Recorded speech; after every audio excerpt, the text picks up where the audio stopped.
नमस्कार साथियों, स्वागत है आपका स्टडी लवर्स फैमिली में। और आज के इस वीडियो में हम साइंस के एमसीक्यू की नई सीरीज़ शुरू कर रहे हैं। यहाँ पर हम जनरल साइंस के एनसीईआरटी के सारे एमसीक्यू डिस्कस करने वाले हैं। ये आपके लिए हर दिन जो है एक वीडियो इसमें आएगा और लगभग जो है 1000 एमसीक्यू हम एनसीईआरटी के साइंस के डिस्कस करेंगे, जो कि सभी भर्ती परीक्षाओं के लिए इम्पोर्टेंट होंगे। तो डिटेल में एनालिसिस भी हम समझेंगे। तो सबसे पहला प्रश्न हमारा आज का देख लेते हैं।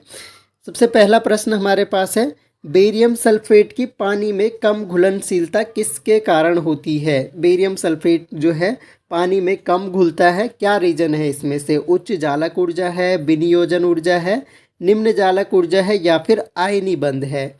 तो इनमें से जो सही उत्तर हो जाएगा हमारा वो हो जाएगा ऑप्शन नंबर ए, उच्च जालक ऊर्जा होती है बेरियम सल्फेट की। BaSO4 इसका फॉर्मूला हो जाता है बेरियम सल्फेट का, ये आपको ध्यान रखना है। इसके अलावा बेरियम सल्फेट का जो उपयोग होता है वो एक्सरे में किया जाता है। एक्सरे जो हॉस्पिटल में एक्सरे लिए जाते हैं तो उसमें जो है बेरियम सल्फेट का प्रयोग किया जाता है। ये बात आपको ध्यान रखनी है। आगे बढ़ते हैं, अगला प्रश्न हम देखते हैं। अगला प्रश्न है, वह प्रणाली क्या है, क्या कहलाती है जो प्रागैतिहासिक पदार्थों का काल निर्धारित करने के लिए विघटनाभिकता यानी रेडियो एक्टिविटी का प्रयोग करती है? वह क्या प्रणाली है? तो वह प्रणाली जो है वो प्रणाली बतानी है। रेडियम काल निर्धारण, यूरेनियम काल निर्धारण, कार्बन काल निर्धारण या ड्यूटेरियम काल निर्धारण? तो सही उत्तर इसका हो जाएगा ऑप्शन नंबर सी, कार्बन काल निर्धारण, या कार्बन डेटिंग भी हम बोलते हैं। तो कंफ्यूज नहीं होना है, कार्बन डेटिंग भी आप इसी को बोलते हैं। कार्बन डेटिंग बोल लो या कार्बन काल निर्धारण बोल लो। तो सही उत्तर इसका हो जाएगा ऑप्शन नंबर सी। इसमें क्या किया जाता है? रेडियो एक्टिविटी का प्रयोग किया जाता है। जैसे जीवाश्म हो गए तो उनका काल का निर्धारण करने के लिए हम क्या करते हैं? रेडियो एक्टिविटी का प्रयोग करते हैं प्रागैतिहासिक पदार्थों का काल निर्धारण कि किस काल का वो पदार्थ है। तो ये क्या होती है? कार्बन डेटिंग होता है। ऑप्शन नंबर सी इसका सही उत्तर हो जाएगा। आगे बढ़ते हैं, अगला प्रश्न हमारे पास है, सीमेंट का दृढ़ीकरण किसके कारण होता है? तो सीमेंट जो हमारा होता है, सीमेंट का दृढ़ीकरण जो है वो किसके द्वारा होता है, ये यहाँ पर हमें बताना है। तो यहाँ पर देख लीजिए कि ऑप्शन देख सकते हैं, निर्जलीकरण, जलयोजन और जलापघटन, या जलापघटन या फिर बहुलकीकरण। तो इसका जो सही उत्तर है हमारे पास वो है जल अपघटन। तो जल अपघटन के कारण नहीं, सॉरी, निर्जलीकरण के कारण क्या होता है? सीमेंट का दृढ़ीकरण होता है। अगर निर्जलीकरण होगा तो सीमेंट का क्या हो जाएगा? दृढ़ीकरण हो जाएगा। तो सही उत्तर हमारा ऑप्शन नंबर ए हो जाएगा। और बात आपको यहाँ पर ध्यान रखनी है कि निर्जलीकरण के कारण सीमेंट का दृढ़ीकरण होता है, और सीमेंट का जो है, सीमेंट जो होता है इसका जो खोज की थी वो जोसेफ आस्पर्डीन ने की थी। तो इसका नाम आपको ध्यान रखना है। सीमेंट के खोजकर्ता पूछे जा सकते हैं, जोसेफ आस्पर्डीन का नाम आपको ध्यान रखना है। और कब किया था? तो 1824 में। ये आपको ध्यान रखना है। आंसर हमारा सही हो जाएगा निर्जलीकरण। अगला प्रश्न देखते हैं, जब एक रासायनिक बंध बनता है तब क्या होता है? जब रासायनिक बंध बनता है तो क्या होता है, ये पूछा गया है। ऊर्जा हमेशा अवशोषित होती है, ऊर्जा हमेशा निर्मुक्त होती है, ऊर्जा जितनी अवशोषित होती है उससे अधिक निर्मुक्त होगी, या ऊर्जा न तो निर्मुक्त होती है और ना ही अवशोषित होती है। निर्मुक्त होने का मतलब ऊर्जा का उत्सर्जन होना है, और अवशोषित करना ऊर्जा को उत्सर्जित करना है यहाँ पर। तो अब यहाँ पर ये बताना है कि जब कोई रासायनिक बंध बनेगा, जैसे Na+Cl है और ये NaCl बना लेता है, तो बंध कब बनते हैं? जब दोनों तत्वों के आयन Na+ और Cl- जुड़ेगा। तो दोनों तत्वों के आयन जब पास आएंगे तो उनके बीच में क्या होगा? रासायनिक बंध बनेगा। और इसमें हमेशा क्या होता है? ऊर्जा जो है निर्मुक्त होती है। ऊर्जा इसमें हमेशा निर्मुक्त होती है। तो इसका सही उत्तर हो जाएगा ऑप्शन नंबर बी। अगला प्रश्न देखते हैं, निम्नलिखित में से कौन सा कार्बोहाइड्रेट है? तो इनमें से बताना है कार्बोहाइड्रेट कौन सा है। नाइलॉन है, केन शुगर है, टर्पेंटाइन है, या हाइड्रोजन पेरोक्साइड है। ये हाइड्रोजन पेरोक्साइड H2O2 हो गया। तो हाइड्रोजन पेरोक्साइड तो कोई कार्बोहाइड्रेट नहीं होता। कार्बोहाइड्रेट वह पदार्थ होते हैं जो कार्बन, हाइड्रोजन और ऑक्सीजन से मिलकर बने होते हैं। तो इनमें से केवल केन शुगर जो है, जो कि कार्बन, हाइड्रोजन और ऑक्सीजन से मिलकर बना हुआ है। सही उत्तर हमारा हो जाएगा ऑप्शन नंबर बी। अगला प्रश्न देखते हैं। परमाणु में किन्हीं दो इलेक्ट्रॉनों के चारों क्वांटम संख्याओं, चारों क्वांटम नंबर सर्वसम नहीं होते हैं या समान नहीं होते हैं, यह क्या है? तो परमाणु की चारों क्वांटम संख्याएं जो हैं समान नहीं होती हैं। इस नियम को हुंड का नियम या पॉली का एक्सक्लूजन प्रिंसिपल, हाइजेनबर्ग का अनसर्टेंसी प्रिंसिपल या फिर अवोगाड्रो का नियम। तो इनमें से कौन सा नियम ये कहता है कि परमाणु में किन्हीं दो इलेक्ट्रॉनों के लिए चारों क्वांटम संख्याओं का मान समान नहीं होता है? तो कौन सा नियम कहता है? तो सही उत्तर हमारा है पॉली का एक्सक्लूजन प्रिंसिपल, या इसको आप पॉली का अपवर्जन नियम भी कहते हैं। पॉली का अपवर्जन नियम तो ये क्या कहता है कि किसी भी तत्व के, कोई भी तत्व, जैसे अगर आपके पास ऑक्सीजन है तो ऑक्सीजन के पास 8 इलेक्ट्रॉन अगर हैं तो 8 इलेक्ट्रॉनों में से चाहे वो 7वां और 8वां इलेक्ट्रॉन हो, तो किन्हीं भी दो इलेक्ट्रॉनों के लिए चारों क्वांटम संख्याओं का मान कभी भी समान नहीं होता है। तो ये कौन सा नियम है? पॉली का अपवर्जन नियम है। आगे बढ़ते हैं। अगला प्रश्न हमारे पास है, अनाज के परिरक्षण के लिए निम्नलिखित में से किस पदार्थ का प्रयोग किया जाता है? तो अनाज का परिरक्षण करने के लिए किसका हम प्रयोग करते हैं? सोडियम बेंजोएट, सिरका, सोडियम क्लोराइड या फिर पोटेशियम परमैंगनेट। तो यहाँ पर थोड़े से फॉर्मूले आपको ध्यान रखने हैं। सोडियम क्लोराइड का NaCl नमक का आप लोगों को पता ही है। पोटेशियम परमैंगनेट जो है KMnO4 होता है। सही उत्तर हमारा इसका है सोडियम बेंजोएट, और इसका फॉर्मूला आपको ध्यान रखना है C7H5NaO2। तो ये इसका फॉर्मूला हो गया सोडियम बेंजोएट का। तो खाद्य पदार्थों का परिरक्षण या अनाज का परिरक्षण या फिर खाद्य पदार्थ जो भी होते हैं उनका परिरक्षण करने के लिए हम सोडियम बेंजोएट का प्रयोग करते हैं। वेरी वेरी इंपॉर्टेंट क्वेश्चन है, बार बार पूछ लिया जाता है। आगे बढ़ते हैं। अगला प्रश्न हम देखते हैं, निम्न धातुओं में से कौन सी विशाल संख्या में स्वचालित वाहनों वाले नगर की वायु को प्रदूषित कर देती है? तो इन धातुओं में से बतानी है कि कौन सी जो है वायु को प्रदूषित करने के लिए सबसे ज़्यादा उत्तरदायी है स्वचालित वाहनों वाले नगर में। तो यहाँ पर देखना है, कैडमियम है ऑप्शन, क्रोमियम है, सीसा है और तांबा है। तो सही उत्तर जो हमारा हो जाएगा सबसे ज़्यादा इनमें से सीसा जो है, लेड, PB इसका सिंबल होता है। तो सबसे ज़्यादा जो प्रदूषित कर देती है वो इनमें क्या है? सीसा है या फिर लेड, आप उसका नाम बोल सकते हैं। ऑप्शन नंबर सी हमारा सही उत्तर हो जाएगा। अगला प्रश्न हम देखते हैं, खाने का सोडा का रासायनिक नाम क्या है? तो खाने का सोडा का रासायनिक नाम बताना है। Sodium carbonate, sodium bicarbonate, sodium nitrite या sodium nitrate, Chile saltpetre. ये साल्ट पीटर होगा। तो इनमें से बताना सही उत्तर क्या है? सही उत्तर हमारा है सोडियम बाइकार्बोनेट। खाने का सोडा का जो रासायनिक नाम होता है सोडियम बाइकार्बोनेट होता है, और इसका अगर फॉर्मूला पूछा जाए तो NaHCO3। ये हो गया सोडियम बाइकार्बोनेट खाने का सोडा, ये आपको ध्यान रखना है।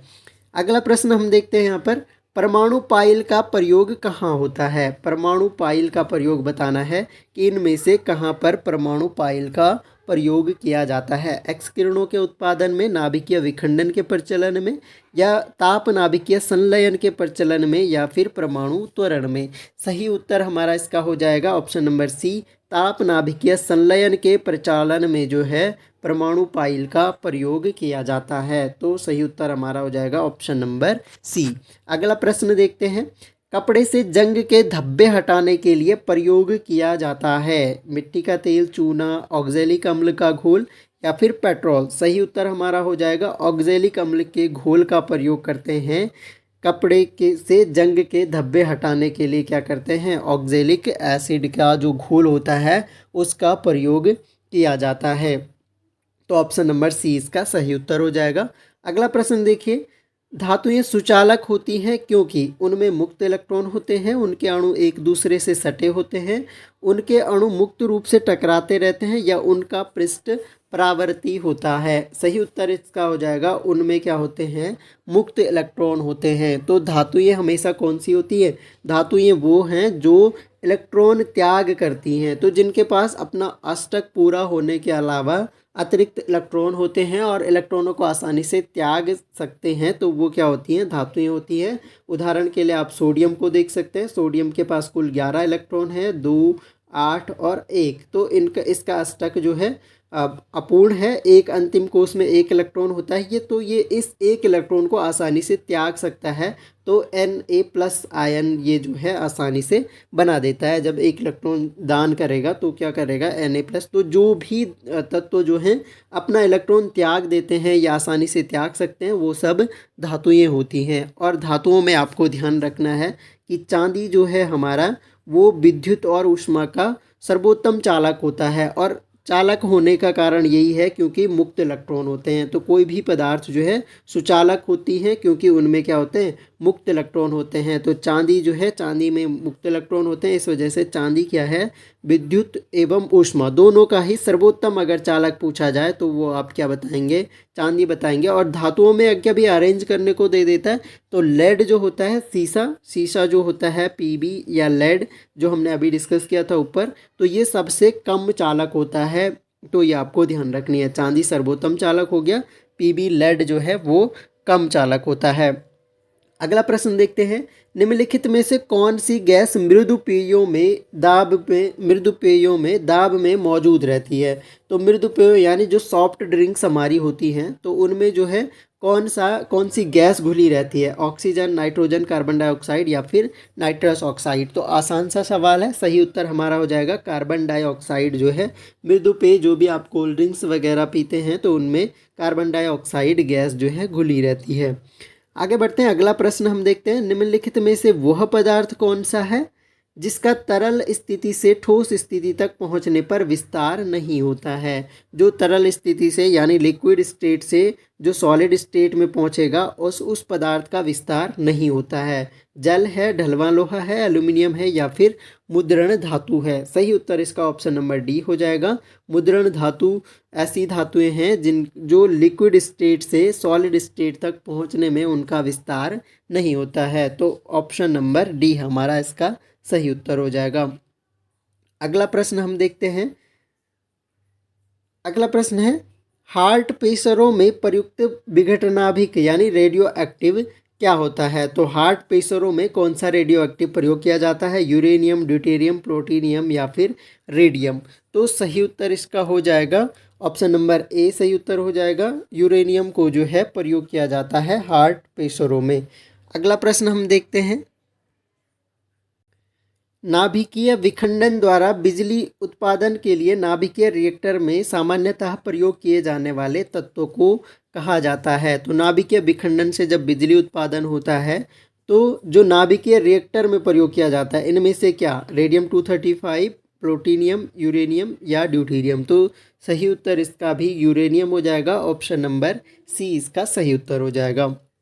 अगला प्रश्न देखिए, खाने का नमक जो है बरसात के मौसम में गीला क्यों हो जाता है, ये बताना है यहाँ पर कि खाने का नमक जो है वो बरसात के मौसम में गीला क्यों हो जाता है। सोडियम क्लोराइड जो है आसंजक होता है, option number A. Sodium chloride पसीजने वाला होता है, सोडियम क्लोराइड में सोडियम आयोडाइड की कुछ मात्रा होती है, या सोडियम क्लोराइड में मैग्नीशियम क्लोराइड जैसी आसंजक अशुद्धता अपद्रव होती है। तो सही उत्तर यही है क्योंकि इसमें क्या हो जाता है, MgCl जैसे जो हैं आसंजक अशुद्धताएं रहती हैं, इस वजह से क्या होता है, सोडियम क्लोराइड जो है बरसात के मौसम में गीला हो जाता है। अगला प्रश्न हम देखते हैं यहाँ पर, भारी मशीनों में स्नेहक के रूप में निम्नलिखित में से किस चीज़ का प्रयोग किया जाता है। तो भारी मशीनें जो होती हैं उसमें स्नेहक के रूप में बॉक्साइट, सल्फर, फास्फोरस, सही उत्तर हमारा ग्रेफाइट है। ग्रेफाइट का प्रयोग किया जाता है भारी मशीनों में स्नेहक के रूप में।